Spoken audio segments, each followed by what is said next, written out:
lovely viewers. Welcome back to my YouTube channel where we embark on a journey in technology. Today, we're diving deep into the crucial topic of data privacy and exploring just how significant the technology in our lives. I've got three incredible professionals lined up to share their insights. So, get ready to learn a ton. Let's get started.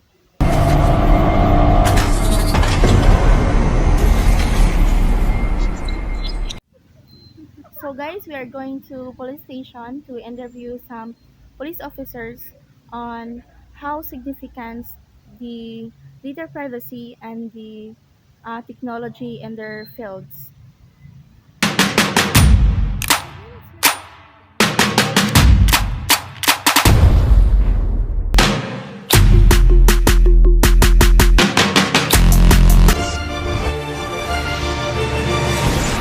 Hi, sir. My name is Rafael Caballero from CTU Hinatilan.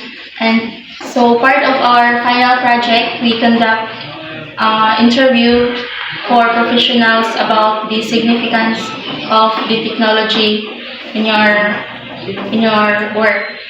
So today we have privilege of speaking Mr. Labao. So let's get started, sir. Um, how has technology changed the way you do your job? uh, Technology very useful sa akong almost all the kuan useful na siya kay easy sa atong trabaho na lang ba dili ta kinahanglan nga kuan madugay mo mas kuan na siya ba tungod sa technology mas dali na atong trabaho na siya naka kuan advance sama sa computer din na ta kinahanglan nga mag-typewriter ko ta para sa una nga typewriter karon computer naman so mas dali atong trabaho niya dali ta maka using mga email Gmail dali na lamang ato makuha ang atong trabaho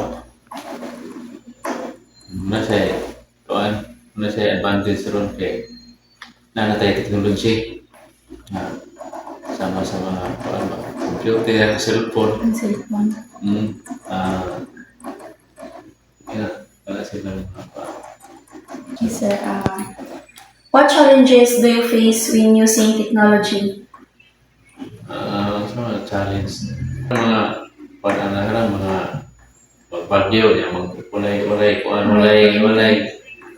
power.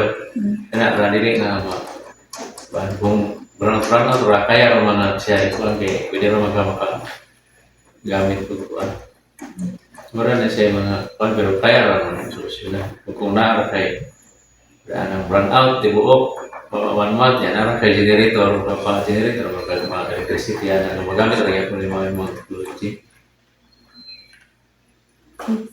Na challenges pa kung may signal. Thank you, sir, for sharing your insights. Thank you, sir.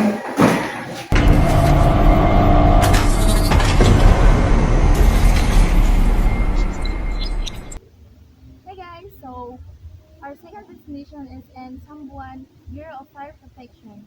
So we are going to conduct an interview for some fire officers about the significance of the data privacy and the importance of technology and their work on um, how they use technology in their daily work. So let's go, guys.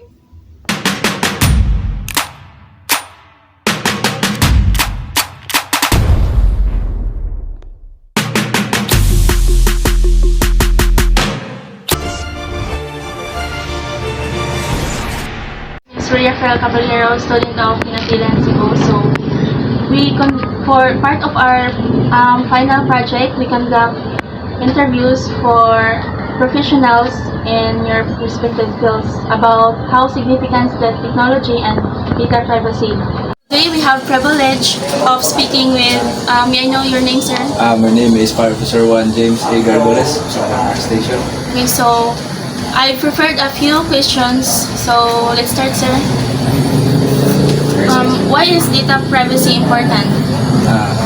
In our growing rapid community today, data privacy act is important because it helps protect individuals against breaches in ensuring free flow of information. And it also protects not just individuals. For example, in our field today, we are doing online in taking park safety clearances. So it ensures the free flow of information, but not just ensuring a free flow of information, but also protecting clients' information, personal information. So my second question, sir, is how do you educate people about data privacy?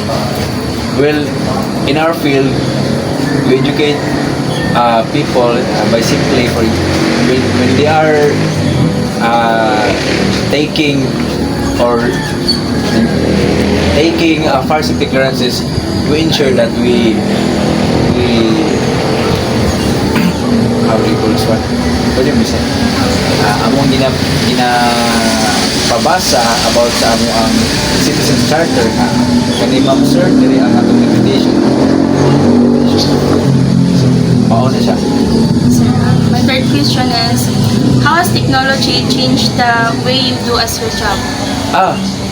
Si technology dako kay siya og kaning kausaban diri sa among pagpanarbaho.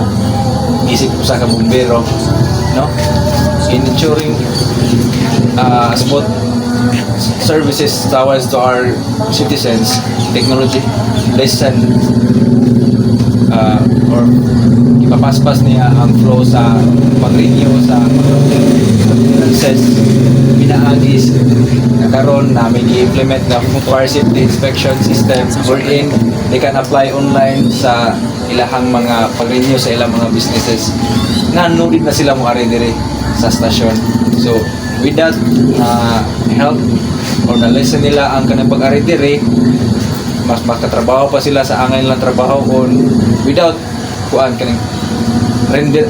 without hindrance nga sa paglukat nila og mga clearances. Can you provide some examples of technology kanang tools, sir?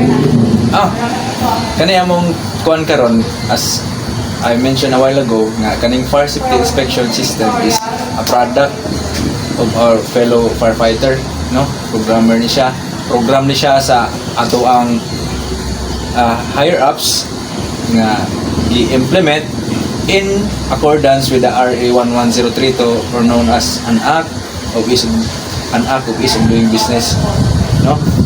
So kaning fire safety inspection system is na mugna ni siya kay tungod anang RA 11032. Okay, sir.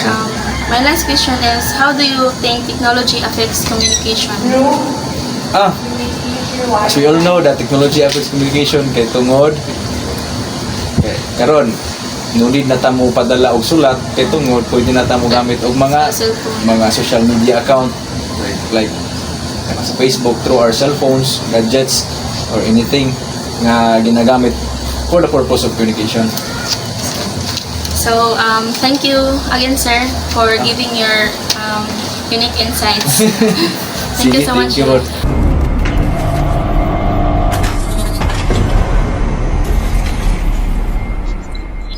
Hey guys, so I'm here at Sambuana National High School to interview some teachers about the significance of the data privacy and technology in their fields.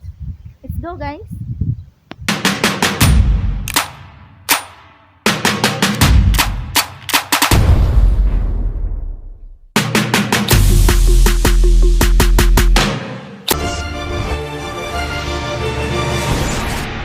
So, good afternoon, ma'am. My name is Ria Caballero from CTU Hinatilan. And so part of our final project, we are conducting interviews for professionals about the significance of data privacy and the importance of technology in your work. So today we have privilege of speaking Ma'am Yan, your name. Okay,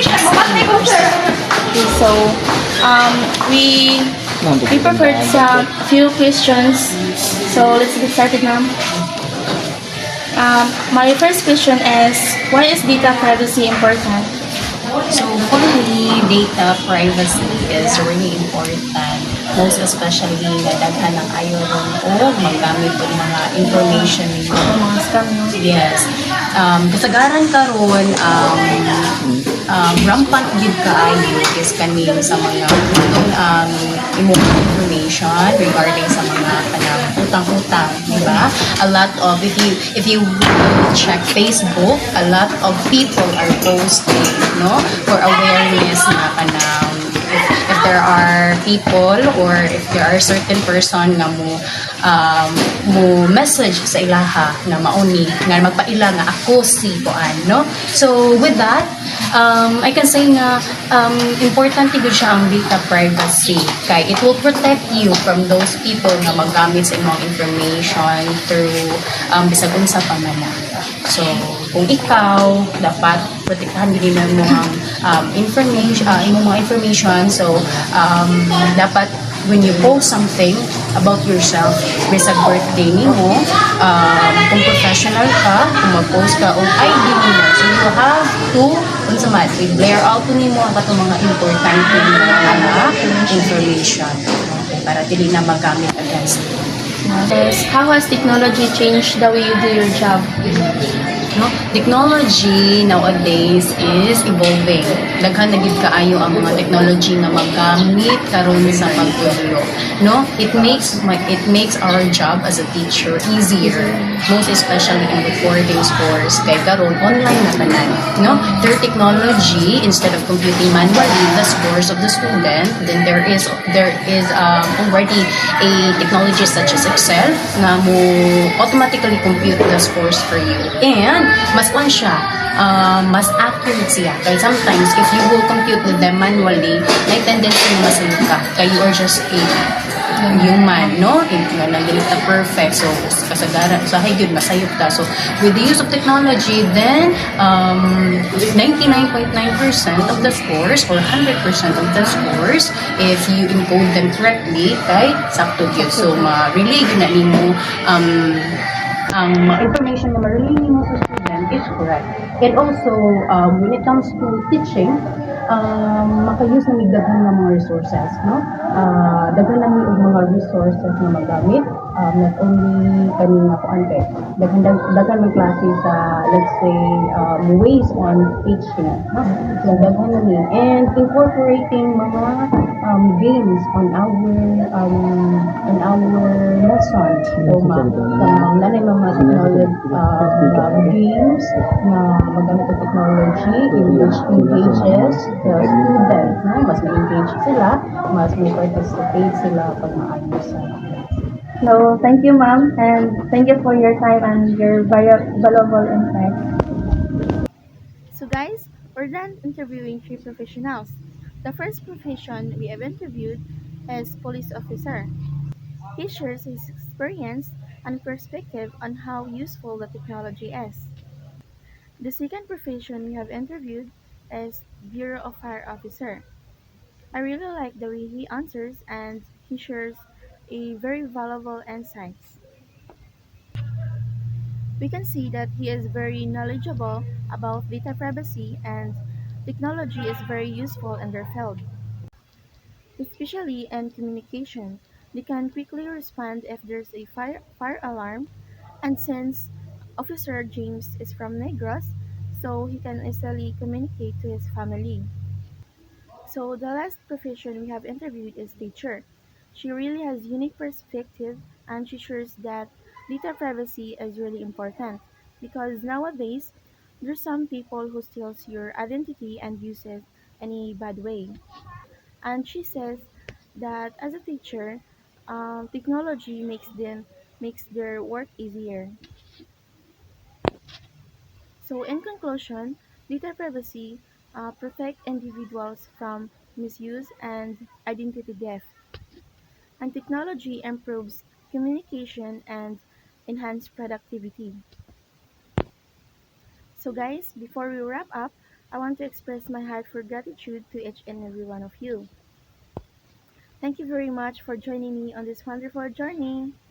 And if you enjoyed this video, don't forget to hit that like button and subscribe to my YouTube channel for more updates and more exciting videos.